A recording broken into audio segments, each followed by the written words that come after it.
Mesdames, Messieurs, bonsoir. Bienvenue dans cette édition spéciale dédiée au discours prononcé ce soir par Sa Majesté le Roi Mohammed VI à l'occasion d'un anniversaire spécial, le 25e depuis l'accession de Sa Majesté le Roi sur le trône de ses glorieux ancêtres. 25 ans de réalisations économiques, de réformes juridiques et d'acquis sociaux. Un 25e discours du trône sous le signe de la sobriété et du réalisme pour faire face aux défis et aux urgences, où le sujet principal choisi par le souverain étant en soi un enjeu vital pour le Maroc d'aujourd'hui et de demain, l'eau. Pour cela, Sa Majesté le Roi Mohammed VI a appelé à user de toutes les ressources et les moyens disponibles pour d'abord diversifier les sources d'approvisionnement hydrique à travers notamment la poursuite de la politique des barrages, surtout dans les régions avec un bon taux de pluviométrie. Le souverain a également insisté sur l'accélération de la politique de dessalement qui permettra de répondre à la moitié des besoins nationaux en eau potable et en ressources hydriques, assurant la sécurité alimentaire à toutes et tous. Le discours que nous avons suivi ce soir et qui marque le jubilé d'argent du règne de Sa Majesté le Roi Mohammed VI confirme la place prioritaire qu'occupe la question palestinienne, en particulier par les temps sombres par lesquels passe la région. Analyse donc du discours ce soir en compagnie de nos invités. Avec nous sur le plateau, le professeur Zakaria Boudahab, professeur de relations internationales à l'Université Mohammed V de Rabat. Bonsoir, professeur Boudahab. Bonsoir, Madame Khadija. Bienvenue. Merci beaucoup. Avec nous également en plateau, le professeur Abdelatif Komad, doyen de la faculté des sciences juridiques, économiques et sociales de Casablanca. Bonsoir, professeur Komad. Bonsoir, Khadija. Et nous avons aussi le plaisir d'accueillir Sherkawi Loudani, expert en géostratégie. Bonsoir, professeur Loudani. Bonsoir, Madame Khadija. Merci beaucoup pour l'invitation. Merci à vous de répondre à notre invitation et à nos questions. Donc, nous allons commencer cette émission par parler des réalisations, comme l'a évoqué à très juste titre le souverain au tout début de son discours, les réalisations, mais aussi les acquis, soient-ils d'ordre social ou économique. Professeur Komad. Effectivement, en 25 ans de règne de Sa Majesté Mohammed VI, le Maroc s'est métamorphosé, notamment sur ces deux dimensions, à savoir l'aspect économique et l'aspect social. Au niveau de l'économie, aujourd'hui, les résultats ils sont probants, ils sont là. Pratiquement, le produit national brut du Maroc a triplé. Aujourd'hui, nous dépassons les 1400 milliards de dirhams de PNB, de produit national brut, qui pratiquement fait que le produit national brut a triplé. Également, le Maroc, aujourd'hui, a pénétré d'une manière très forte de nouveaux secteurs économiques. On parle aujourd'hui des nouveaux métiers du Maroc, dans lesquels le Maroc s'est imposé comme un leader. Un certain nombre de secteurs qui sont aujourd'hui, qui ont la marque marocaine. Là également, c'est un repositionnement de l'économie marocaine. Sur l'aspect infrastructurel également, ce qui a été réalisé au Maroc est impressionnant parce que le Maroc aujourd'hui, je dirais, il est en concurrence en termes de classement et de performance sur un certain nombre d'indicateurs, notamment infrastructurels, avec des puissances économiques. Et on connaît très bien quelle est l'importance de l'infrastructure pour justement attirer l'investissement et pour préparer le champ à l'investissement privé. D'ailleurs, nous sommes à Tanger, le port de Tanger-Med, premier en Afrique, qui se positionne quand même dans le top 5 mondial, qui dépasse des ports historiquement avec beaucoup de potentiel, et on a cette infrastructure-là pensée, c'est-à-dire qu'il y a du long terme quand on parle d'infrastructure, et cela a marqué d'ailleurs le premier tiers du règne de Sa Majesté, c'est de mettre en place ces infrastructures pour accueillir les investissements. Effectivement, les résultats, en fait, les 25 ans ont permis de réaliser un certain nombre de résultats, mais surtout, ils ont préparé l'avenir du Maroc.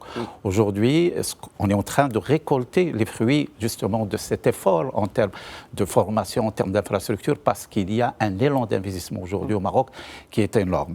Et sur quoi je voudrais insister, c'est surtout cette juxtaposition entre l'économique et le social. Et ça, c'est très important. Sa Majesté a, dès le départ, consacré en fait une grande attention au volet social parce qu'il a toujours considéré que le développement ne saurait être un véritable développement global et intégré sans qu'il y ait cette juxtaposition entre l'économique et le social.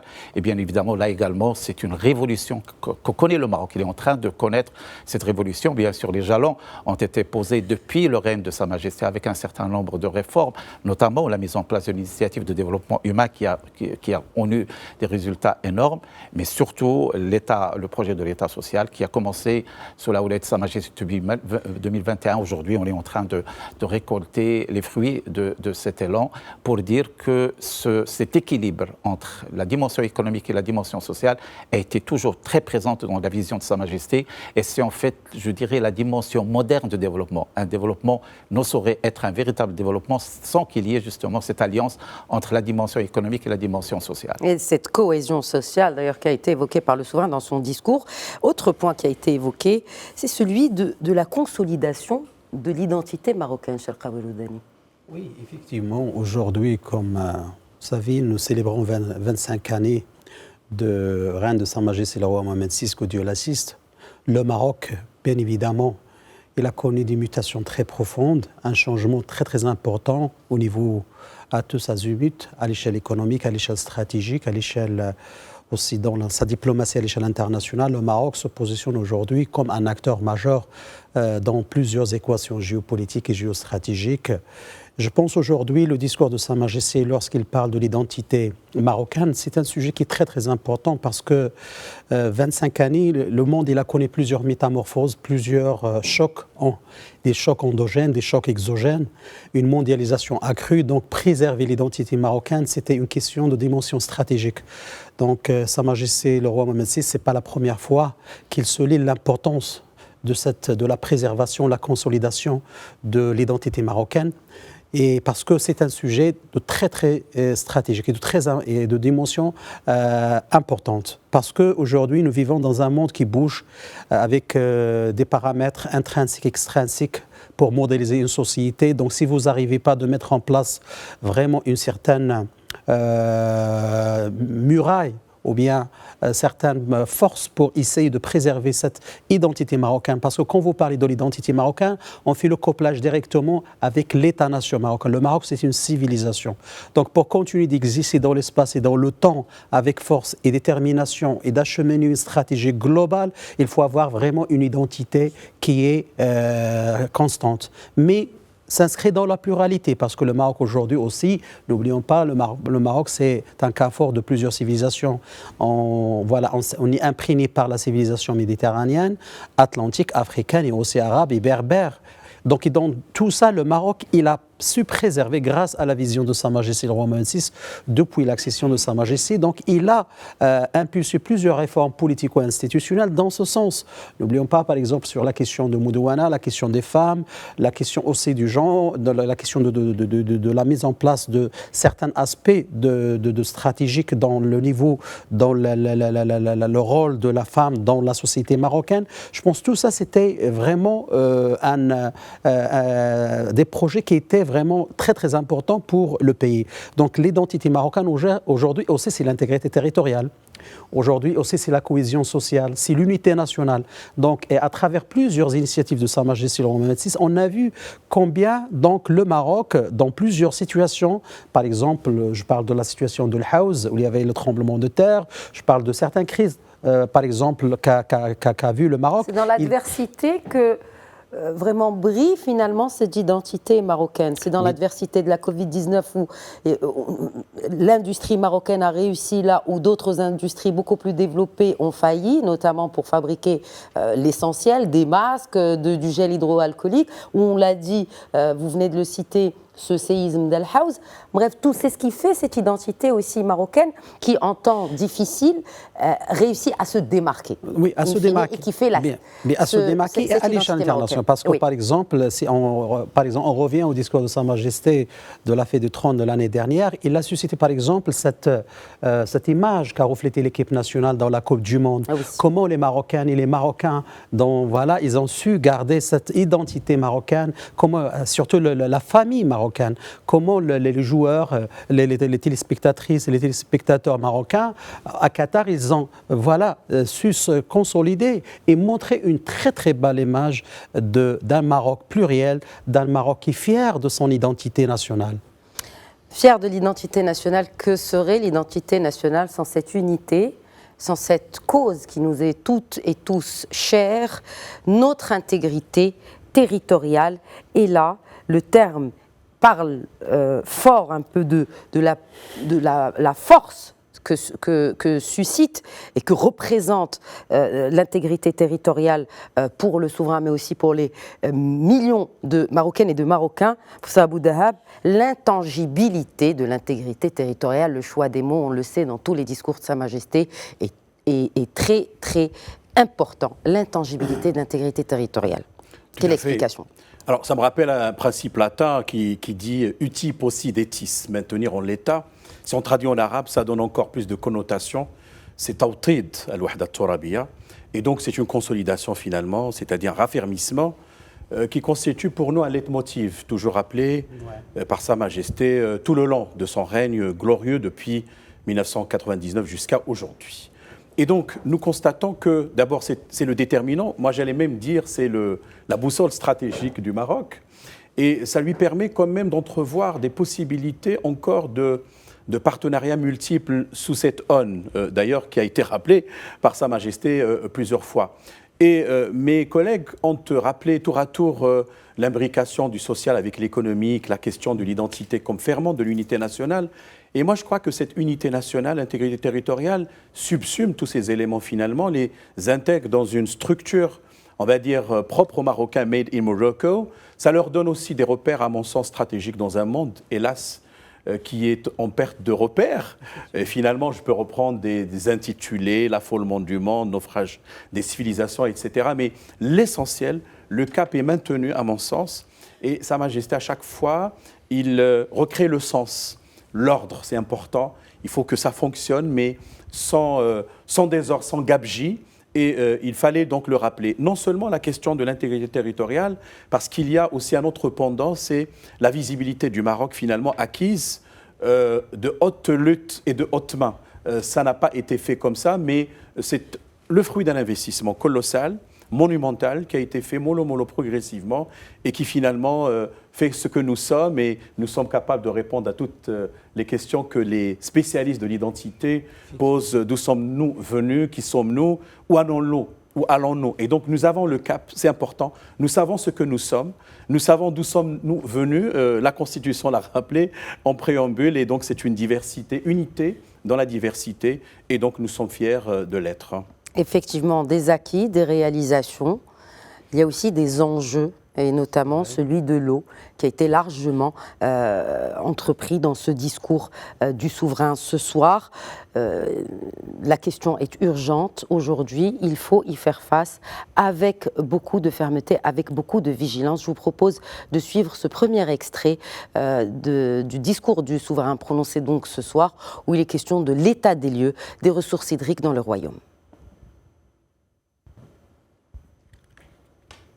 C'est avec une immense fierté que nous commémorons aujourd'hui le 25e anniversaire de notre accession au trône. Nous rendons grâce à Dieu pour les nombreux acquis que nous avons accumulés au fil de ces années et pour les multiples réalisations que nous avons accomplies en matière de réformes politiques et institutionnelles et en ce qui concerne la consolidation de l'identité marocaine. Nous avons également lancé bon nombre de projets économiques et développementaux et de programmes sociaux qui visent à garantir la cohésion sociale et assurer l'accès des citoyens aux services de base. Nous nous sommes en outre attachés à consacrer l'intangibilité de l'intégrité territoriale et à conforter la place du Maroc en tant qu'acteur influent et partenaire responsable et fiable au niveau régional et international. Cher peuple, certes, ce que nous avons d'ores et déjà réalisé nous donne de l'assurance pour aborder l'avenir avec optimisme, mais les défis auxquels est confronté notre pays nous commandent de redoubler d'efforts et de vigilance, de concevoir des solutions innovantes, de subordonner les modèles de gestion aux règles de bonne gouvernance. Justement, l'un des défis majeurs est la problématique de l'eau. Déjà, que reflète le choix de cette thématique, de cet enjeu crucial pour le Maroc? Que reflète le choix de ce sujet pour ce 25e discours du trône de Sa Majesté le roi Mohamed VI? Professeur Komat. En fait, Sa Majesté, depuis plusieurs années, suit personnellement cette question de l'eau. Il a présidé plusieurs réunions exclusivement consacrées à la gestion de l'eau. Il a lancé le plan de l'eau 2020-2027 qu'il suit personnellement. Donc cela dénote de l'importance stratégique parce qu'aujourd'hui, il est au cœur aussi bien de la dimension économique que la dimension sociale de notre pays. Donc c'est un volet très, très stratégique. Et Sa Majesté aujourd'hui, en fait, on insiste en rappelant cette question à l'occasion de le discours d'aujourd'hui, c'est qu'en fait, il a insisté sur 2 dimensions. La première dimension, c'est la politique de l'État et en fait le parachèvement et la poursuite avec une actualisation du plan de l'eau 2020-27. Il faut rappeler que c'est un plan très ambitieux qui aujourd'hui, une grande partie a été réalisée, mais Sa Majesté insiste tout d'abord sur l'accélération. C'est-à-dire qu'il y a du retard. Cela a été évoqué par le souverain. Le retard est enregistré sur beaucoup de projets qui devaient normalement, à ce stade, être achevés pour faire face à l'urgence. Parce que là, on ne parle plus de stress hydrique, n'est-ce pas, professeur Komat? Au bout de 6 ans de sécheresse, on parle vraiment d'urgence hydrique. Il y a eu une accélération ces derniers temps, mais c'est vrai, au départ, il y avait un retard. Mais ces 2 dernières années, il y a une accélération. Aujourd'hui, Sa Majesté a évoqué des pistes qui sont aujourd'hui notables, notamment la construction des barrages. Alors les barrages, aujourd'hui, nous avons pratiquement une vingtaine de barrages en construction qui va permettre de faire passer la capacité de réserve des barrages au Maroc de 18 milliards de mètres cubes à pratiquement 23-24 milliards de mètres cubes. Et donc pratiquement c'est une vingtaine de barrages qui sont en construction, soit à l'étape finale. Sa Majesté a également donné des orientations très stratégiques et très sensibles. La première, c'est de focaliser, de donner de l'importance à tout ce qui est construction des barrages dans les régions dans lesquelles il y a un potentiel en matière d'eau. On le sait aujourd'hui, nous avons en fait au Maroc des régions qui sont mieux loties, notamment le nord. Et c'est ce qui a permis, grâce justement à l'autre projet royal, qui est les autoroutes de l'eau, qui a permis justement à des régions, comme la région de Casablanca-Stade, de ne pas souffrir justement de la pénurie de l'eau ces derniers mois, parce que la région de Sbo a permis d'alimenter la région de Boregreg. Et cela est possible parce qu'au niveau des régions du Nord, nous avons une certaine réserve qui nous permet d'alimenter les régions du centre. Alors Sa Majesté a insisté à ce que dorénavant, justement, les constructions de barrages soient davantage focalisées sur les régions dans lesquelles il y a un potentiel. Et là, en fait, il y a une politique qui est là. Mais il va falloir la rationaliser, l'optimiser. D'accord. Il faut également, en termes de gouvernance.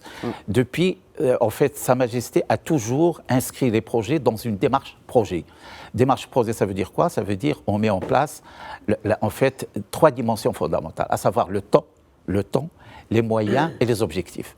Et le temps est très important dans ces projets. C'est pour ça, Sa Majesté, à chaque fois qu'il y a un projet, il y a un plan, il y a des dates de début, des dates de fin, avec des évaluations intermédiaires. Et les évaluations, il le fait lui-même au niveau de ce discours. On l'a vu, par exemple, au niveau du projet de l'État social. À chaque fois, Sa Majesté s'arrête pour tout d'abord faire l'évaluation de ce qui est entrepris et incruster de nouveaux projets, on l'a vu avec l'État social, le logement social qui ne faisait pas partie du projet social qui a été incrusté, l'aide sociale, etc. La même chose en ce qui concerne la gestion de l'eau. Aujourd'hui, il a donné de nouvelles instructions pour justement aller dans le sens de la réalisation des objectifs du plan 2027. Mais la deuxième dimension très importante, c'est qu'il a insisté sur le fait que c'est une responsabilité partagée, à tel point qu'il a évoqué une notion qui est la propriété collective. Aujourd'hui, l'eau, ce n'est pas seulement la propriété personnelle de chacun de nous, on doit le considérer comme quelque chose de partagé. Et chacun de nous a la responsabilité justement de faire en sorte de préserver cette ressource qui est aujourd'hui une ressource très très importante. Et c'est pour ça que je dis qu'il y a 2 dimensions fondamentales, une dimension adressée aux acteurs politiques et aux décideurs, mais également en fait une orientation destinée au peuple d'une manière générale. Avec des chiffres. Avec des chiffres. Avec des chiffres, c'est-à-dire par exemple sur les autoroutes de l'eau, ça permettrait d'éviter la déperdition d'1 milliard de mètres cubes qui vont dans la mer et dans les océans chaque année, de dessaler 1,7 milliard de mètres cubes à terme, donc à terme qui est dans 5 ans, en 2030, de produire 1,7 milliard de mètres cubes annuellement, ce qui permettrait d'assurer la moitié de nos besoins en eau potable, mais aussi en eau d'irrigation. Vous avez parlé d'un point très important qui a été évoqué aussi, professeur Komat, c'est celui de la synergie entre les différentes politiques, et notamment entre celle de l'eau et celle de l'agriculture. Un mot là-dessus, Cheikh Raoul Roudani. Écoutez, je pense, moi, le discours de Sa Majesté le Roi Mohammed VI sur la question de l'eau, c'est un discours qui est stratégique. Pourquoi? Parce qu'aujourd'hui, tout le monde le sait, il y a aujourd'hui donc des changements climatiques qui impactent notre vie et impacte, ce n'est pas que le Maroc, mais à l'échelle internationale. Donc je pense que nous sommes vraiment dans une stratégie, à travers ce discours de Sa Majesté, de mettre en place vraiment une feuille de route, ou bien essayer d'actualiser donc des stratégies marocaines pour essayer de répondre aux besoins de la société marocaine et de l'économie marocaine, parce qu'aujourd'hui, moi, il me semble que dans le discours, il y a une certaine vision d'intégrer les projections climatiques dans la planification de l'eau, au changement climatique, avec les changements climatiques qui arrivent. Donc je pense aujourd'hui, effectivement, il y a une vision cohérente à travers la mise en place de plusieurs stratégies sectorielles, parce que n'oublions pas aujourd'hui, quand on parle de l'eau, ou bien la gestion de l'eau, on parle de la sécurité alimentaire marocaine. Donc et ça, c'est une question de dimension de sécurité nationale. Donc de fait, aujourd'hui, on parle d'une question qui est très très profonde. C'est pourquoi Sa Majesté il a dit que les défis auxquels le Maroc il est confronté, donc c'est la question de l'eau. C'est un enjeu stratégique, c'est un enjeu majeur parce qu'il y a une matrice derrière cette gestion de l'eau. Il y a la gestion de l'économie marocaine.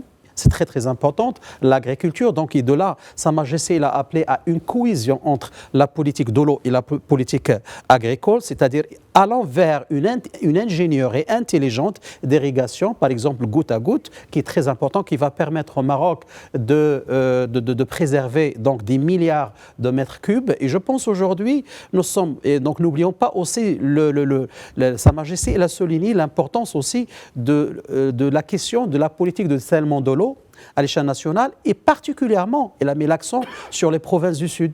Les provinces du Sud, parce qu'il y a aussi, n'oublions pas, il y a le programme de développement économique qui a été initié par Sa Majesté 2015, où il y a donc 4 piliers, et parmi les 4 piliers, il y a la gouvernance, et aussi l'économie et l'agriculture. Donc, et de fait, aujourd'hui, nous sommes vraiment dans une stratégie royale, d'accord, qui englobe donc tout le territoire marocain, pour arriver donc de préserver et de consolider aussi donc cette stabilité alimentaire, parce que c'est très important. Donc je pense aujourd'hui effectivement, lorsqu'on voit aujourd'hui, certes Sa Majesté elle a souligné qu'il y a du retard, donc il n'y aura pas vraiment des excuses de la part des responsables, que ce soit politiques ou bien des responsables au gouvernement sur une question concernant la gestion de l'eau, parce que c'est une question de dimension existentielle pour la nation marocaine. Donc je pense aujourd'hui nous sommes effectivement dans une vision, dans une action pérenne, sempiternelle, parce que ce n'est pas la première fois Sa Majesté elle a souligné donc l'importance de la gestion de l'eau à l'échelle nationale. Exact, en parlant justement d'une vision stratégique volontariste et ambitieuse. Et je pense que cette vision est cristallisée à travers cette politique, notamment de dessalement d'eau de mer, avec la plus grande station de dessalement en Afrique, 2e au monde. Je vous propose à ce sujet d'écouter cet extrait du discours de Sa Majesté le roi Mohamed VI en ce qui concerne la politique de dessalement du royaume. En accord avec notre vision stratégique volontariste et ambitieuse, nous appelons à accélérer la réalisation des grands projets de transfert d'eau entre les bassins hydrauliques, en assurant la connexion entre le bassin de Oued Laoul Arash et Loukos et celui de Oued Oumerbi, en passant par les bassins à Oued Sebou et Bourgreg.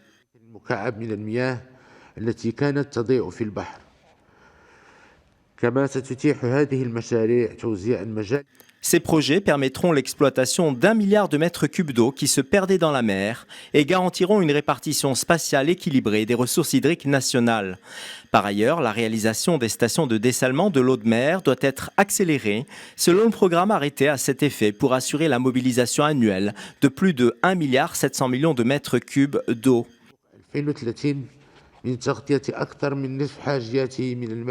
À l'horizon 2030, le Maroc pourra ainsi couvrir plus de la moitié de ses besoins en eau potable à partir de ses stations, irriguer d'importantes superficies agricoles et renforcer de cette manière sa sécurité alimentaire. C'est le cas de la station de dessalement de Casablanca, le plus grand projet du genre en Afrique et la 2e installation au monde qui sera alimentée à 100% en énergie propre. Le plus grand défi reste la réalisation des stations programmées et des projets d'énergie renouvelable y afférents dans les délais fixés et sans aucun retard.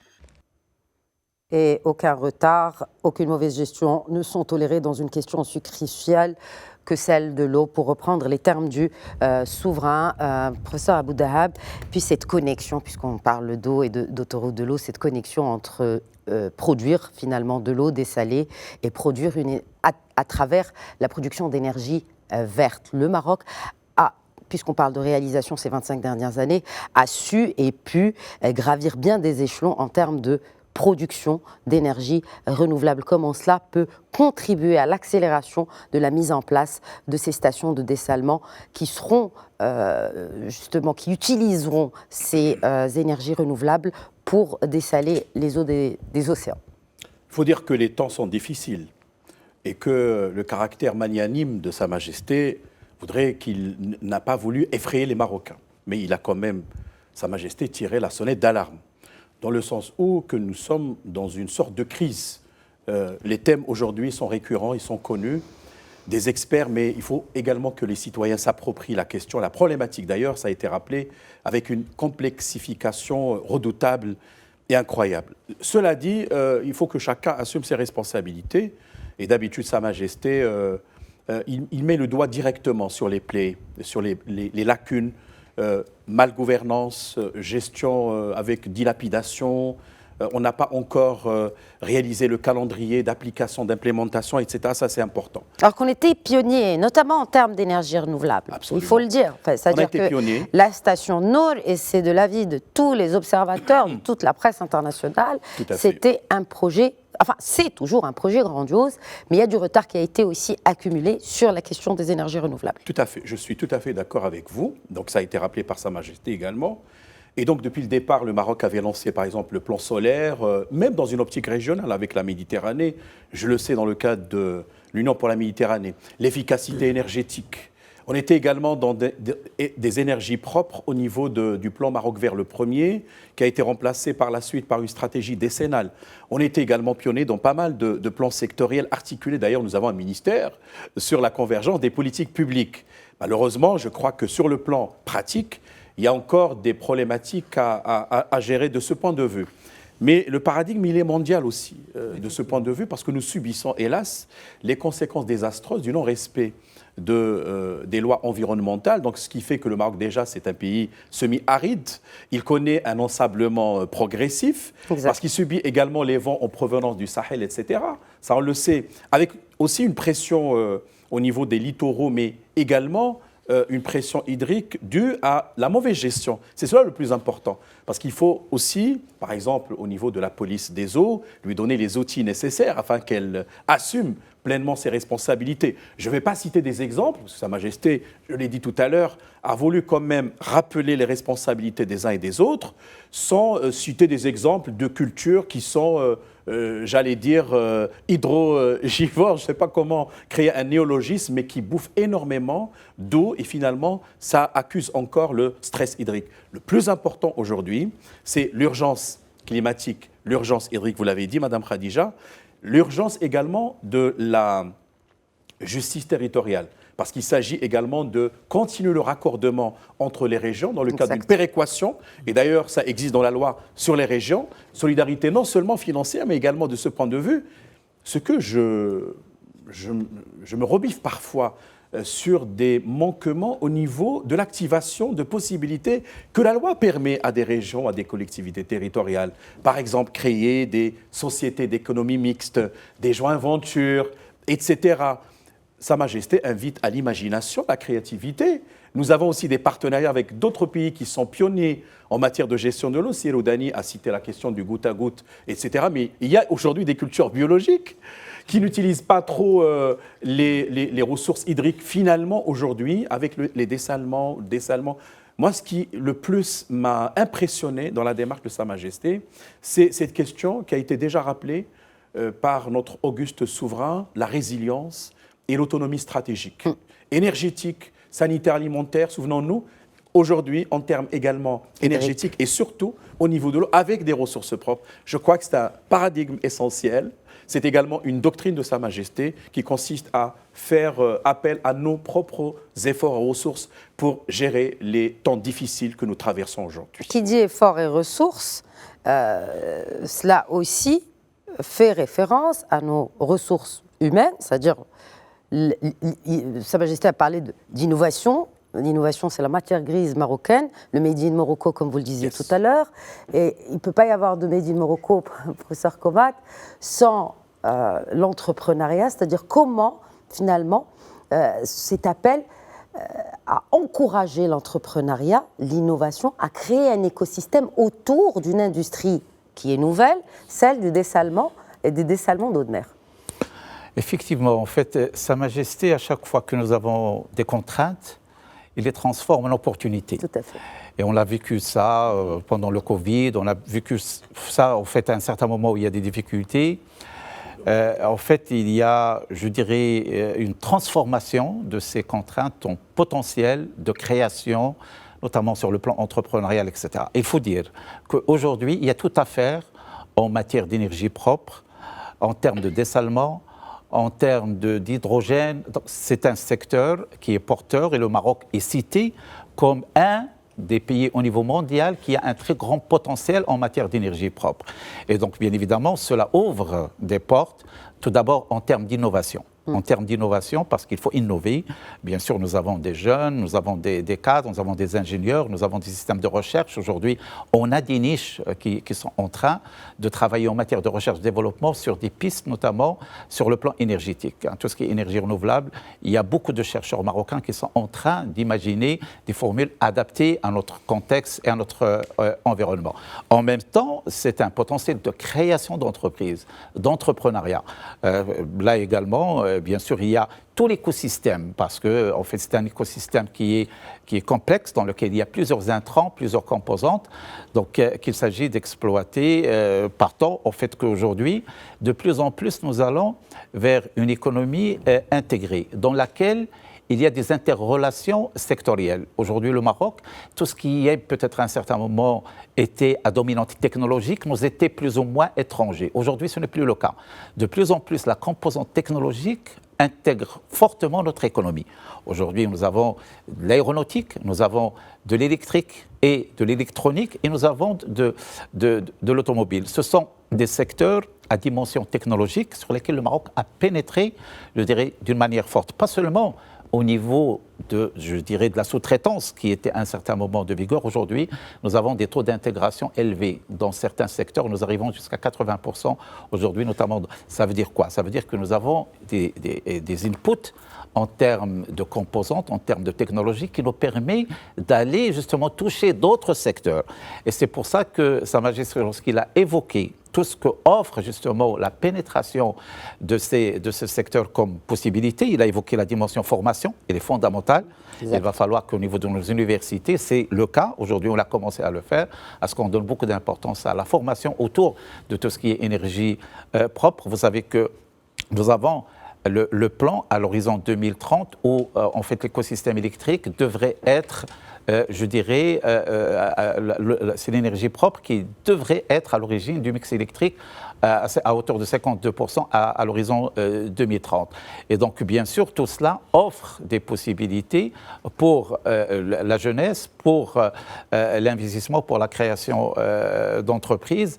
Alors, comme cela est vrai pour tout ce qui est énergie renouvelable, il est également vrai dans un certain nombre de secteurs. Vous savez que là, aujourd'hui, lorsqu'on voit ce qu'on appelle les intentions d'investissement, qui sont justement étudiées au niveau de la Haute Commission stratégique d'investissement, c'est essentiellement des investissements stratégiques dans le domaine de l'énergie, bien sûr, dans le domaine de l'infrastructure, dans le domaine de la logistique, dans le domaine de l'hydrogène. Et donc tout cela offre des possibilités. Alors j'ai dit tout à l'heure qu'on a réalisé beaucoup de choses durant 25 ans, mais j'insiste sur le fait que ces 25 ans, tout en réalisant beaucoup de choses, ont préparé le Maroc aujourd'hui pour un élan encore plus important les années prochaines. Parce que si on voit aujourd'hui ce qu'il y a comme potentiel en termes d'investissement, ce qui se présente sur la table justement de la commission des investissements, ce n'est plus aujourd'hui en milliards de dirhams, c'est en dizaines de milliards de dirhams pour les 10-15 prochaines années. Et donc c'est pour ça que la dimension entrepreneuriale elle est fondamentale, la dimension jeunesse est fondamentale, la dimension formation et recherche-développement sont fondamentales et c'est tout cela qui va permettre au Maroc de réussir encore davantage dans l'avenir, parce que Sa Majesté, et à chaque fois, ça on l'a vécu durant ces 3-4 dernières années, les problèmes actuels n'ont jamais empêché Sa Majesté en même temps de réfléchir au moyen et long terme. Si on voit les discours de Sa Majesté de 2020 à aujourd'hui, où il y a eu beaucoup de crises, il y a eu le tremblement de terre, il y avait le Covid, il y a la sécheresse, pratiquement l'essentiel de ces discours, tout en essayant de donner ces orientations pour régler les problèmes conjoncturels, il a toujours donné des orientations à moyen et long terme. Et c'est ça l'avantage du Maroc, c'est le temps de la monarchie. La monarchie n'a pas de calcul politicien à court terme. La monarchie réfléchit au développement à moyen et long terme. Et ça, c'est un avantage. Aujourd'hui, nous sommes à 25 ans de règne de Sa Majesté. Ce qu'on a réalisé sur le règne de Sa Majesté est énorme, mais sur quoi nous avons mis le pied pour l'avenir, c'est encore plus prometteur pour notre jeunesse. Ce qui est intéressant, justement, encore une fois, sur le choix de cette thématique, c'est l'eau.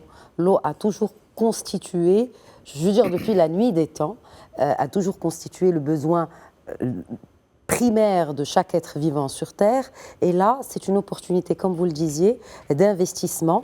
Et ce qui est important aussi à soulever, en suivant un peu le discours, c'est la transversalité finalement, Cheikh Aweloudani, de l'eau. Oui. C'est-à-dire, ça ne concerne pas un seul département qui porte justement le nom de l'eau, mais là on parle d'industrie, on parle d'agriculture, on parle d'énergie renouvelable. On a tout le gouvernement qui est responsable finalement de faire fructifier l'eau, de produire de l'eau à travers le dessalement et de produire de la valeur ajoutée à travers la production de l'eau. C'est intéressant cette idée de transversalité de l'eau dans les politiques publiques. Oui, tout à fait, parce qu'aujourd'hui, le monde, donc aujourd'hui, l'eau, il a une dimension stratégique dans tous les pays à l'échelle internationale. L'eau, aujourd'hui, lorsqu'on voit par exemple le Maroc, il a mis en place, donc à travers une vision royale, éclairée, donc tout un écosystème viable sur la question de l'eau. Il y a la gouvernance à travers donc plusieurs réformes, plusieurs décisions, plusieurs stratégies. Et aussi, il y a la politique le couplage avec la politique de l'eau, avec la politique agricole. Nous avons discuté ça avec Zakaria et Abdeltef. Donc aujourd'hui, Madame Khadija, l'eau, nous sommes vraiment dans une stratégie où Sa Majesté, il a mis le curseur sur un point qui est très important. Il faut essayer de mettre en place, il faut développer une industrie de dessalement de l'eau. Parce qu'aujourd'hui, lorsque vous parlez avec des entreprises extranationales de l'étranger, donc ça coûte beaucoup d'argent. Nous avons besoin des ingénieurs marocains, nous avons besoin des techniciens marocains, nous avons besoin d'un savoir-faire marocain. Sa Majesté, lors du dernier discours de la fête de trône, il a parlé de la jeunesse. Il a parlé du génie du Marocain. Aujourd'hui, le Marocain, il est capable de transformer, comme il a dit M. Abdeltef, les contraintes en une potentialité pour avancer dans l'espace et dans le temps. Aujourd'hui, on parle d'une crise d'eau, mais cette crise, ça, c'est une doctrine de Sa Majesté, comme l'a dit Zakaria Bouddher. Cette doctrine, c'est à travers la crise, on ressuscite et on développe toute une énergie pour avancer davantage dans la réalisation de plusieurs projets. Même avec les problèmes que connaît le monde, même avec les difficultés, donc le Maroc, il a réussi de briller sur plusieurs... Il partage aussi son expertise et son savoir-faire, il faut peut-être à l'échelle internationale. C'est-à-dire qu'on parle de transversalité, on parle aussi de partage. Tout à fait. Même si ça n'a pas été évoqué, bien sûr, dans le discours de Sa Majesté le roi Mohammed VI, mais on le sait à travers les différents programmes de partage d'expertise et d'expérience, avec notamment des pays frères d'Afrique subsaharienne, entre autres, qui souffrent du même mal que nous, celui de la raréfaction de la ressource vitale. Oui, tout à fait. Par exemple, hydrique. Tout le monde, nous rappelons très très bien, donc en 2016, lorsque Sa Majesté le roi Mohammed VI a présidé la réunion de l'action en Afrique, où il a mis en place une stratégie globale à l'échelle du continent africain, et il a soulevé le problème des changements climatiques. En 2016, on ne sent pas le problème avec cette force en 2024. Mais aujourd'hui, c'est-à-dire Sa Majesté, il était dans l'anticipation, dans une stratégie globale qui ne concerne pas que le Maroc, mais les pays de l'Afrique subsaharienne et du Sahel et l'Afrique de l'Ouest. N'oublions pas, par exemple, la question du bassin d'eau au Congo de Brazzaville, donc la stratégie de Sa Majesté sur les îles insulaires, les pays insulaires, sur la question de l'économie bleue.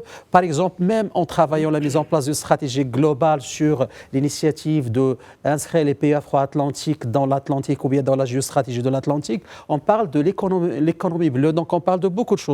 Donc là, on parle vraiment d'une vision plus globale, une vision stratégique concernant l'eau. Donc je pense aujourd'hui, effectivement, il faut suivre cette stratégie. Comme il a dit Sa Majesté le roi Mohamed VI, il faut aller vers accélérer donc, dans la mise en place des stations de dessalement de l'eau. D'accord, c'est une question qui est très très importante pour la rationalisation. La rationalisation aussi. La politique d'agricole, il faut essayer de la revoir. D'accord, c'est très très important la politique d'agriculture parce que nous avons besoin aujourd'hui, il faut essayer de peser donc, ce que nous avons besoin, donc et aussi de ce qu'on doit produire parce qu'on parle aujourd'hui de la sécurité alimentaire qui est une question substantielle et c'est une question existentielle. Donc je pense aujourd'hui, il faut aller dans cette vision-là en essayant d'essayer de faire marcher tous les secteurs, tous les départements au niveau ministériel parce qu'on parle, comme vous l'avez dit, Madame Khadija, d'une transversalité de cette politique, de ce écosystème. Donc il faut aller de le développer donc, parce qu'aujourd'hui, je le dis, donc, le Maroc, il a besoin de réinventer une autre stratégie de protection de l'eau. Et je pense que le dessalement de l'eau, c'est une solution qui est capable vraiment d'assouvir les besoins du Maroc d'ici 2030. Et je pense aujourd'hui, donc on parle des connexions entre les bassins, on parle de beaucoup de choses. Donc on parle vraiment d'une stratégie, si on décortique à l'échelle micro le discours de Sa Majesté, donc on parle vraiment d'une stratégie bien cohérente, une stratégie rationnelle, objective, donc avec dans l'espace et dans le temps pour répondre à certains défis et les enjeux qu'impose la gestion de l'eau à l'échelle nationale. Alors l'autre défi qui a été évoqué par le souverain dans son discours ce soir et l'intérêt que porte le souverain à cette question fondamentale, primordiale, c'est bien sûr la tragédie du peuple palestinien frère.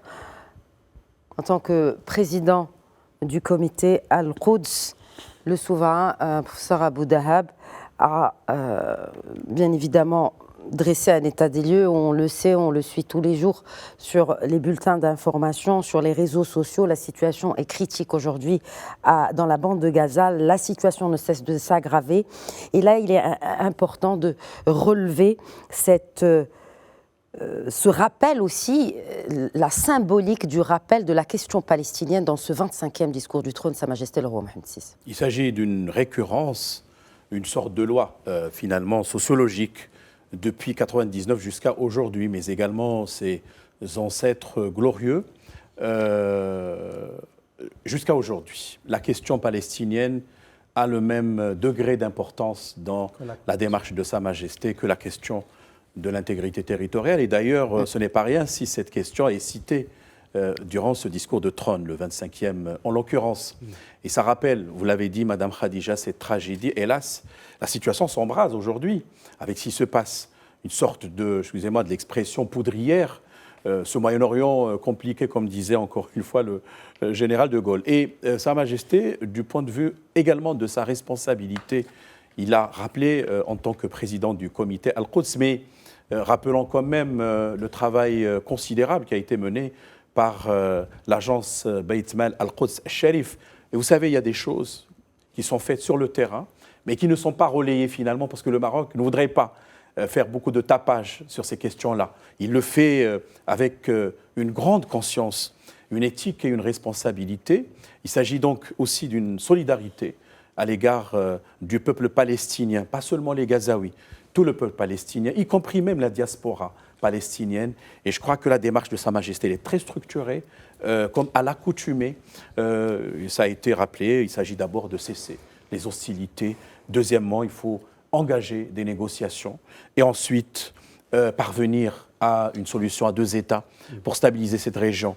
Et donc cela appelle aussi, chers collègues, à une action collective au niveau non seulement du monde arabo-musulman, mais au niveau mondial, espérant que, avec ce qui se fait et la tragédie, encore une fois, que nous ressentant chaque jour, nous puissions sortir et regarder le bout du tunnel. Parce qu'au final, il n'y a pas d'autre solution que celle qui consiste à instaurer les deux États et à lancer finalement des négociations que Sa Majesté appelle de ses voeux pour, encore une fois, établir les deux États côte à côte et asseoir les fondamentaux d'une paix durable au Moyen-Orient. C'est de cette sobriété qu'il s'agit dans cet extrait qui est relatif à la situation à Gaza, à la situation à l'aide qu'apporte le Maroc.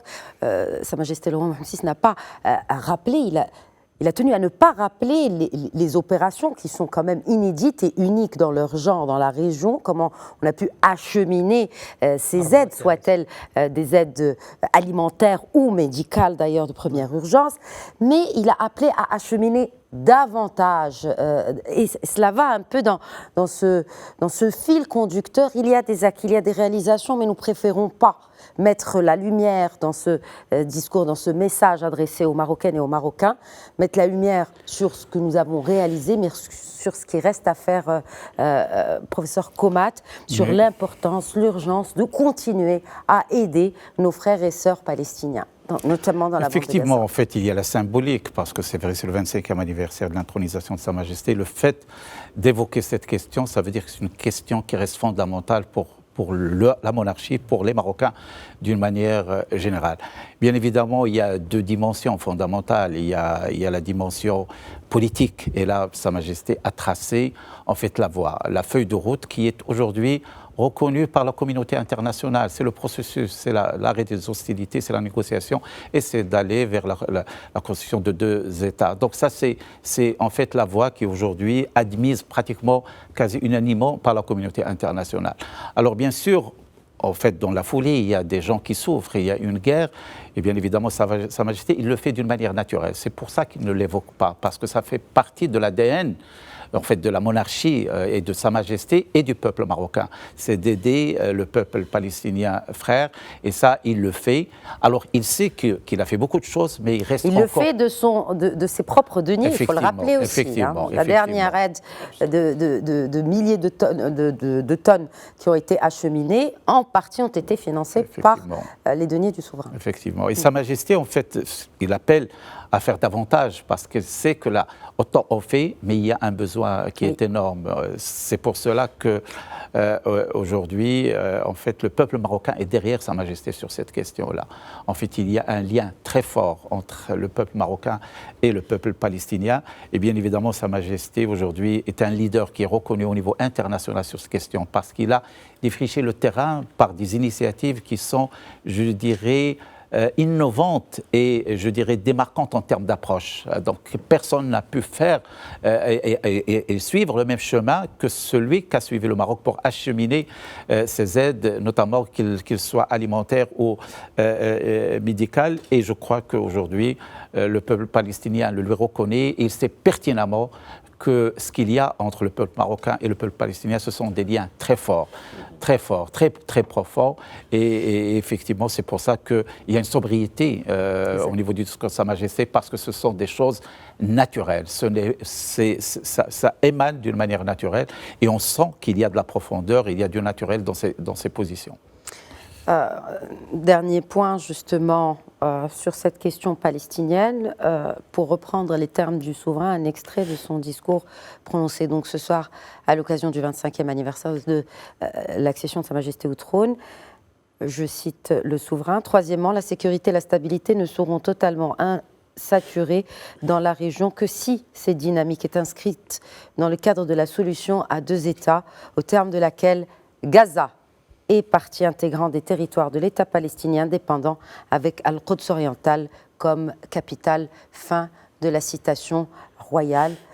Bien sûr, on parle de situation dans la région, la situation s'embrase, comme disait à très juste titre professeur Abou Dahab, notamment avec ce qui se passe au Liban, au sud-Liban, oui, notamment cette semaine.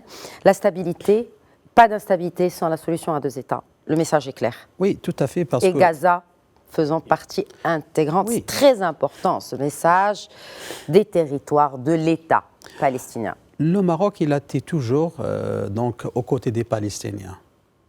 sans des calculs politiques, sans vraiment prétention. Sa Majesté le roi Mohammed VI, à maintes reprises, a assumé sa responsabilité en tant que président du comité d'Al-Quds et en tant qu'un fervent défenseur de la cause palestinienne. D'ailleurs, on l'a vu par exemple dans la lettre qui a été envoyée à l'ancien président américain Donald Trump, et aussi dans l'initiative qui a été proposée début juin, je me rappelle, de Joe Biden, le président américain, lorsqu'il a mis en place dans 4 piliers d'une stratégie pour le cessez-le-feu, le retour des déplacés, la construction et la reconstruction des maisons qui ont été détruites et l'acheminement de l'aide humanitaire. Sa Majesté, illico presto, donc il a appuyé cette vision et cette stratégie américaine dans le sens de, c'est pourquoi donc on parle des initiatives constructives. Donc Sa Majesté, donc il parle des initiatives constructives. Donc c'est-à-dire il a soutenu donc les initiatives qui étaient vraiment dans le sens de favoriser et aussi de rétablir la paix et la sécurité dans la région. La région passe inéluctablement par donc, la paix et par la solution de 2 États. Un État palestinien dans les frontières 1967 avec capitale Jérusalem-Est, côte à côte avec un État israélien. D'accord ? Mais je pense aujourd'hui, effectivement, cette situation, donc il commence à faire propager aussi l'instabilité à l'échelle de la région, la sous-région. La situation, par exemple, dans la mer Rouge, c'est une situation qui est dramatique. Donc, parce qu'on voit maintenant, quand on parle de la géopolitique de la région et de la sous-région, surtout au Proche-Orient, au Moyen-Orient, sur la question. Donc, ce conflit qui existe depuis très longtemps, commence à impacter la paix et la sécurité. Donc, je pense aujourd'hui, la communauté internationale, comme a bien souligné Sa Majesté à maintes reprises, donc en l'appelant à assumer leurs responsabilités dans la défense des intérêts des Palestiniens. Je pense aujourd'hui, à travers plusieurs initiatives, à travers plusieurs stratégies, comme la stratégie de Beit el-Quds, le Maroc, à travers Sa Majesté, donc il est en train de faire ce qu'elle a à faire, par exemple, dans l'élaboration de et de la planification de plusieurs projets qui visent à aider les Palestiniens.